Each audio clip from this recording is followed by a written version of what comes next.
Streaming.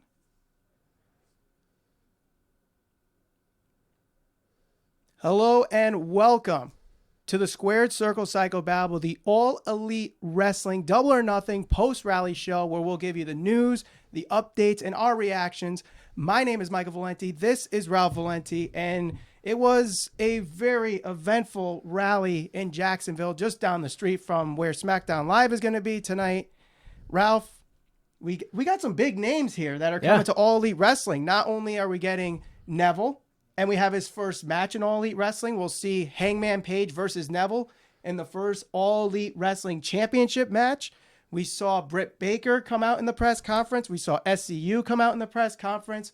We saw MJF, Joey Janela, a couple of guys that a lot of people mentioned in our comments from previous videos when we did the All Elite Wrestling draft. So a lot to talk about, but of course the big name is Y2J, Chris Jericho. He is coming to All Elite Wrestling, Ralph. Absolutely. So there was a lot of rumors and speculation, a lot of people hoping that this was actually going to happen. Where was Chris Jericho going to wind up? Now we have the answer to that. So he is going to be at All Elite Wrestling. He came out to a really good ovation, gave a really good speech, and I think overall the event itself was really well received. It was well received. I was watching through Twitter. I was trying to go into the chat every once in a while. The only thing that was a little bit of a backlash was people were complaining about the lagging of video and the lack of audio. That could just be technology. That happens even with the WWE Network. People say, oh, the stream is fine. And then some are saying that you get the lag. And you get the lag, you get the audio. But let us know what you think. We're going to try going through the live chat here and get your comments, talk about that a little bit. And if you're new to the Squared Circle Psychobabble, make sure you subscribe, hit that bell for notification. Wait, I can't say it anymore because we hit the goal. We did. 1,000 YouTube subscribers before the Royal Rumble. We did it before the first SmackDown of 2019. Thank you all for subscribing, to all those that have so far. And, you know, this is just the beginning. Just like All Elite Wrestling, this is just the beginning. I'm very excited for what's going to happen here on the Squared Circle Psychobabble. And with All Elite Wrestling, we know those are the ones that have gotten the most views. Those are the ones that have gotten the most likes. So we're going to try keeping up with everything in All Elite Wrestling just for you guys, as well as everything in WWE, all that's happening in New Japan Pro Wrestling, and everything else in the world of professional wrestling. So, Ralph, we talked about the guys that showed up at this press conference. Right. Who were you most excited about showing up to this? Well, I got to admit, while I was hoping Jericho would show up because I think they certainly needed somebody to bring a little bit of credibility to the table. Chris Jericho is certainly going to bring that. I think the one that was most surprising to me was Neville. Now, obviously, there was a lot of stories circulating that he was going to be there. Would he actually make an appearance? We didn't know, but obviously he did. We got the really cool stare down between him and Hangman Page. I thought that was probably one of the better moments. So we know Neville, who obviously left WWE, maybe not on the best of terms, getting into the face of Hangman Page, and then the announcement, obviously, that they may have a championship fight somewhere down the line. So I think that was definitely my favorite moment. Now, something that you pointed out to me right before we went on air, I did not see this. So however you saw it, I guess you saw it on Twitter, but apparently the first producer signed to All Elite Wrestling is none other than Billy Gunn. Yeah. And this is kind of interesting because just last night, he appeared on the Edge and Christian show, which, yes, that was taped months ago. I know that. But still, if he's showing up on Edge and Christian, you would think he's starting to get that relationship back with WWE because he hasn't been there since, when was that time that the Outlaws won the tag titles again? Was that 2015? Well, I think he had a small role in Tough Enough. I think he was one of the trainers, or he's helping out the guys at NXT. That was after that. Released. Oh, he was at Raw 25 too. Yeah, when they he did was the big definitely at DX that. and Correct. burying the revival, that whole thing too. So it was actually announced on Twitter, the All Elite Twitter page. You can see it. I just checked; it's still up there, obviously. And Cody had a little conversation with him, and they did announce that he is going to be the first, and from what they say, only producer of the All Elite Wrestling show. Now, only producer. Now, that is interesting for a few reasons, because nowhere throughout this whole thing did they talk about anything about a TV deal, which I found interesting. They did mention a couple of events. Obviously, Double or Nothing, we know, will be May 25th in Las Vegas. That will be interesting. And they did also mention the second show, which will be in Jacksonville. But at no point did they mention a TV deal, which I think some people kind of assumed would happen. Right. But let's not forget, this is still in the very early stages. But we did get some really big names, so they're definitely off to the right foot with this. Now we get Jericho. You get Jericho. And that was the big name, because people are watching this stream and they're like, okay, nothing significant yet. Jericho comes out just as Conrad Thompson, it seems like he was closing out the rally. Right. Jericho comes out to his song Judas, and it got a big ovation. He had a great speech, as you mentioned already. Can you compare this moment to the moment when Hulk Hogan went to WCW and they had that rally in Florida way back when in 93, 94? Yeah. Time will tell, but I definitely think this is going to be a pivotal moment in the history of professional wrestling. They made a lot of claims. So Cody Rhodes talked about better salaries, how wins and loss will definitely matter. They said they're not going to coach the fans, so they're not going to try to coerce you. This is a heel. This is a face.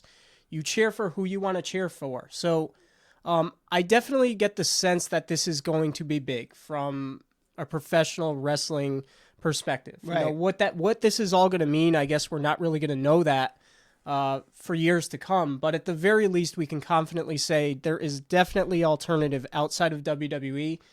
There's somebody there that's going to try to compete with them, and they're going to get a very loyal following from what it seems like. Now, obviously, the big thing that did come out of this, other than the two names that we got on the roster, which were Neville and Y2J, is we got the full details of Double or Nothing. We know it's going to happen Memorial Day weekend, May 25th, Las Vegas. They've had wrestling in the MGM Grand in the past when WCW was there. In fact, that's where Ready to Rumble had the triple cage match in that movie. So they're familiar with wrestling. Las Vegas will give them a good, boost there. I'm not exactly sure the seat total. I didn't get a chance to look beforehand, but I would assume it's close to 20,000 if they're trying to go Double or Nothing here. Yeah. Well, they've had some pretty big events there. I think Mayweather Pacquiao was held there. UFC has held quite a few fights there. So they're definitely going to try to go bigger and better with this one. Yep. And then we also heard an announcement of a third show, which will happen in Jacksonville. No date, no location of the arena just yet. But we know that there will be one, and that the proceeds will go to the gun victims that to the families in Florida. So that's great for there. Actually, Craig Derrick on the live chat just told us 17,000 he believes it holds. So thank you, Craig, for watching, giving us that on the live chat. Let's go to the live chat a little bit, see what they're saying here. Phil Mitchell saying, please, Kenny, don't sign with WWE. I think you're in good hands there. He's not going there. Phil Mitchell also saying he's excited for Pac, who will be with Hangman Page possibly in the Double or Nothing for the AEW Championship match. Bulletproof saying Ryback would be good. The big guy? The big guy. A lot of people... Let's see. That's an interesting one. That would be interesting. Ryback, I know he's doing stuff in Independence here and there. He's done a couple shows in Connecticut when they do the Muzzy Field show. That's a big show here in the summer. Mm-hmm. So he does that. And I know the Bucks and Flip Gordon and a couple of those guys do that show as well. So there's a relationship there. And Ryback with his podcast and his nutrition line, maybe he decides to do this maybe as a part-time.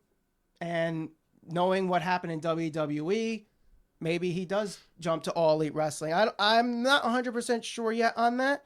Another name that just popped in from Nicholas Panzerino. Would love to see Damian Sandow in AEW. That's a good one. Yep. I loved Damian Sandow. I was so upset when they released him, especially because he was just coming off the big turn on The Miz when he was doing Damian Mizdow. Mm-hmm. Then they just kind of had him fall by the wayside. Fed to the Super Cena. Yep. Unfortunately. Chance Simmons saying Jake Hager, who many of you know as Jack Swagger. That would be another nice name there. Yes, we saw the first of a couple big names in WWE with Jericho and also Neville, or now known as Pac. So we're definitely going to see, I think we're going to see a few more of those WWE guys that got dropped by the wayside.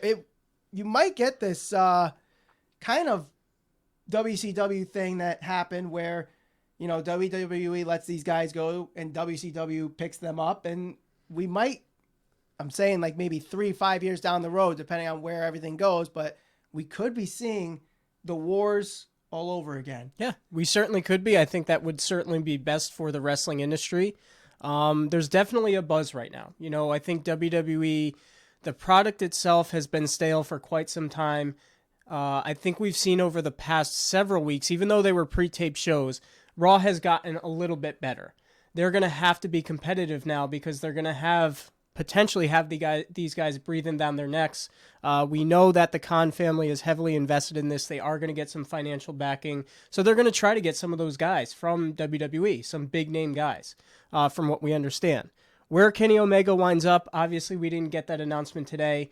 There is the rumor circulating that he's not going to go to WWE. And honestly, after watching this, I really do want to see him go to All Elite Wrestling opposed to WWE. I want to see the matches, the dream matches that we talked about in other episodes in WWE. But I think that Kenny Omega, to really, live true to who he is and who he is as a professional wrestler, he needs to go to All Elite. Now, it's interesting you bring up Kenny Omega because Kenny Omega currently under contract with New Japan Pro Wrestling till the end of this month. He was not there, and as I expected, he would not be there, seeing that he's still under contract. But we start hearing of possibly sharing talent, and the first promotion that gets brought up is OWE, a Chinese promotion. Right. I mean, if I'm not familiar with the promotion, but this is where All Elite Wrestling can offer something that the other promotions can't, and that is bring some of these unknown promotions to the forefront. We already know New Japan. We already know Ring of Honor. We already know Impact. We already know MLW. We already know CMLL. Yep.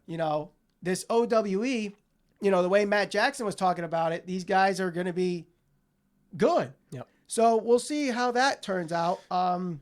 But do you think we'll see more companies sharing talent with with All Elite Wrestling? I think that of the places you just named, a few of them will. I think it's likely that Ring of Honor may actually decide to share talent with them. But I don't think we're going to see New Japan sharing talent with them. With Ring of Honor already sharing talent with New Japan, and they have the G1 Super card, that card is significantly affected for the fact that these guys are leaving. Yeah. So do they want to play ball with All Elite Wrestling for basically screwing them out of a big card in a big night, probably the biggest night in that company's history for both companies? Talking about the Madison Square Garden show? Yeah. So I still want to say that those guys might end up working that event. One of the things that I noted that I have noted here is they didn't mention anything about interpromotional type stuff. And I think in order to be successful, they're going to have to work something out. You've seen similar things done in NXT. Obviously, Triple H has kind of alluded to the fact that they want to do some type of he's open to doing interpromotional type stuff. You see them do it with NXT UK. Obviously, we saw it with the Cruiserweight Classic. That structure can work, but it's all a matter of, whose backyard are you going to be allowed to play in? All Elite Wrestling, are they going to borrow from Ring of Honor? If they do that, they have to understand that, and they're essentially giving up some business to them. So are they going to take the kind of divide and conquer approach, or are they going to kind of work together to try and compete against WWE and get a little piece of the pie? I mean, it's interesting. Only time will tell. A lot of people commenting in, talking about Impact Wrestling sharing. I think that's probably the most logical to share with All Elite Wrestling right now. Just simply one, you have Don Callis as the vice president or the president there. Yeah. So they already have a good relationship there with him being commentator of all New Japan Pro Wrestling. You've got Pentagon Jr., Ray Phoenix. They're part of Impact Wrestling. A lot of guys that were all in wrestle in Impact Wrestling, from the likes of Brian Cage, Jordan Grace. Mm-hmm. Jordan Grace is going to be a big name in women's wrestling in the next few years if she's not already. Tessa Blanchard. So I definitely see Impact Wrestling, especially with them kind of taking a step back in their TV deal with going to Pursuit and now basically they're on Twitch. They'll get more people watching through Twitch than the Pursuit Network, in my opinion. So they're going to need more eyeballs to their product. Big question here. We talk a lot about Kenny Omega and what he's doing because his contract ends at the end of this month.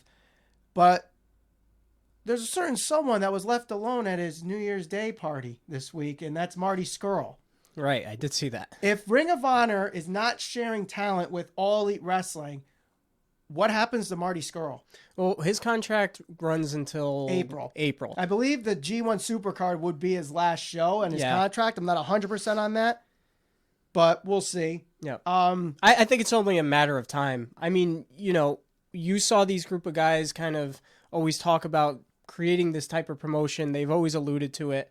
I do think Kenny Omega is going to wind up there, and I wouldn't be surprised if Marty Scurll ended up there as well. All right, let's go to some more comments here. Cyrus Crawford, I'm looking forward to All Elite Wrestling working with other promotions like Impact Wrestling, maybe an All Elite Wrestling and Impact Wrestling Super Show. That could happen.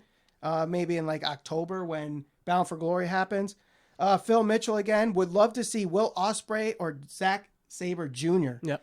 Now, these are two guys that are technically cruiserweights, but wrestle in the heavyweights and do a very good job wrestling against heavyweights. Zack Sabre Jr. just winning the British heavyweight championship against Tomohiro Ishii. Will Ospreay had an incredible match against Kota Ibushi. I mean, those are going to be two guys. Once they're free agents, I don't know what their contract situations are in New Japan or whatever other promotions they are in England, but they're going to be great guys to have in the mid-card to upper mid-card, and maybe even one day be main events in All Elite Wrestling. So, Mr. Anderson for AEW from Jason Craig. I don't know about that. I think it's way past his time. I don't even know. When was the last time he actually... Is he wrestling in the independents? I know he was, however many years ago, he was in TNA. That was really years heard too much ago. about him, but nobody mentioned Bully Ray. Yeah, that's an interesting. Well, I think he's assuming, he's Ring of Honor, really stuck with Ring of Honor right now. And if he weren't going to Ring of Honor, I think he would go back to WWE. But who knows? I don't know. See, he was another one. He was another one that was in that All In Battle Royal too. Yeah. So the interesting thing is this: when you look at a guy like Bully Ray or like Neville or Pac or whatever you want to call him, those guys, granted, they wrestled within the WWE. For them to step outside WWE and remain relevant, I think they could bring a lot of prestige to a company like All Elite Wrestling. So I think their characters would actually thrive more in that type of setting versus if they were to go back to WWE. Like kind of what, obviously X-Pac, he came back to WWE, but a character like that, he was essentially always the 1-2-3 kid back in the day. When he went over to WCW as 6-Pac, that's really where he really got to kind of hone his craft and turn into the character that became X-Pac. So, Neville, that situation there, I think he's going to be a really big star for them. A couple others that are coming in now. I've seen a couple for RVD. I know he's somewhat trying to make a comeback. I know he makes his pop-ups in indie scene, so maybe he does a short little run in AEW. I see a couple people for the New Hart Foundation, which is Teddy Hart, Brian Pillman Jr., and Davey Boy Smith Jr. Those would all be really good pickups. No love for Cody Hall, huh? I haven't seen anything Nobody for Cody mentioned Hall Cody yet. Hall. No one yet. Fairs Ghaffari just popped in two names. Joey Janela. Joey Janela was actually he was on the rally, so he's there. Joey Ryan is another one that was not mentioned. I believe he's still under contract with Lucha Underground, so I guess when that ends, same thing with Pentagon and Ray Phoenix. I think that's the same situations, but I think you see both of them there. Yoki Rivero saying Big Cass. And I saw his name pop up a couple times in our All Elite Wrestling drafts. He's probably still recovering. I think there was a show where he had a seizure. Yes. I don't know what his status currently is, but Big Cass, maybe. Enzo, maybe. I mean, you never know. I think he wanted to be on All In from what I remember, but they never actually offered anything to him. Mm-hmm. I don't see it happening, but that was a name that got thrown around a little bit. See, Enzo to me is just... He's very toxic, I think. Very toxic in the backstage, very toxic in the ring, and I don't think it's worth signing Enzo Amore. But Simon Gotch. Maybe Simon Gotch. I saw his name pop up a couple times. Let's see who else here. I just saw one. Oh, there it is. Life After Death saying, I would like to see Wade Barrett. Yes, he's a guy that I actually thought about as well. Wade Barrett would be a good pickup. I don't know. I know he was doing on-screen authoritative roles for Defiant Wrestling in England, and he's doing more acting than he is wrestling now. So I don't know if he wants to get back into the ring. If he does, I would say definitely go after him. One of the things that I thought was interesting that they pointed out was they talk so much about, Kenny Omega and the Young Bucks. One of the things that Brandy Rhodes pointed out was, would they have a women's division? She said yes, and the goal is to bring in the very best women from all over the world. Now, when you look at WWE in comparison to what we have so far from All Elite, I think we can confidently say, the men, in comparison, they would be able to compete more so with WWE than obviously the women. They're going to have quite a while before they catch up to the WWE's women's division, but it's still interesting to know that that's at least something that they have in mind. Someone that just popped in, Shane Kegley, saying Chelsea Green. Well, she just signed with NXT, so that's not happening anytime soon. But maybe if Zack Ryder does jump to AEW and her contract runs out, maybe she goes with her boyfriend if they're still together at that time.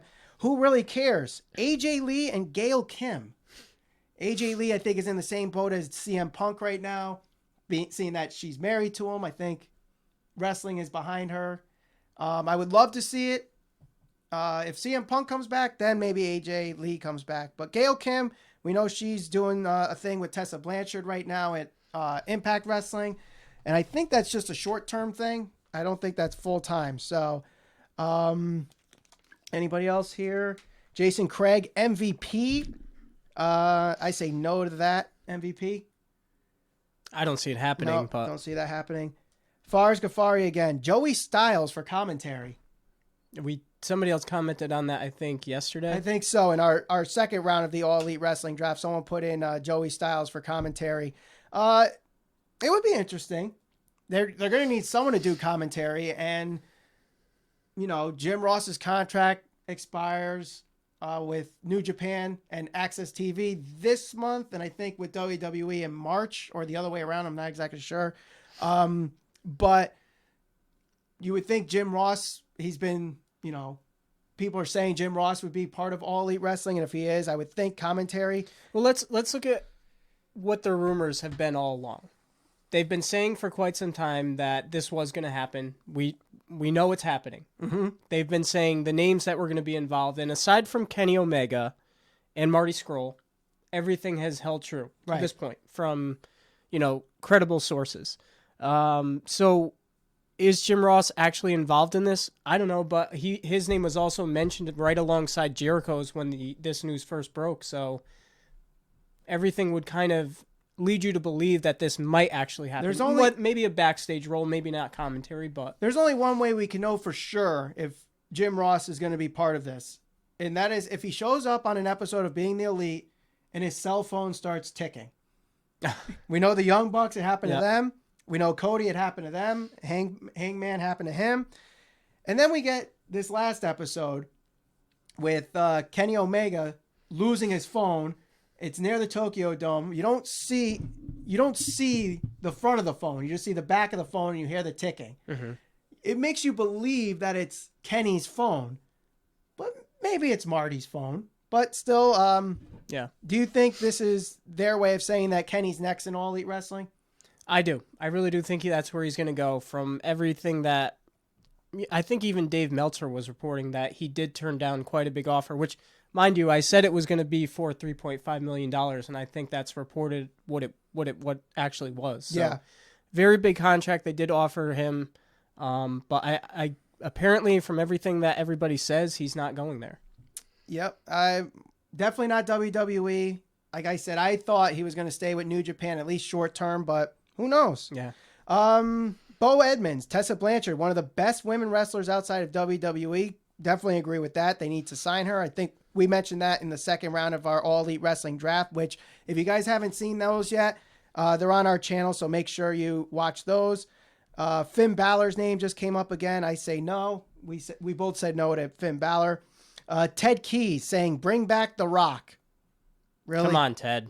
Ted, come on.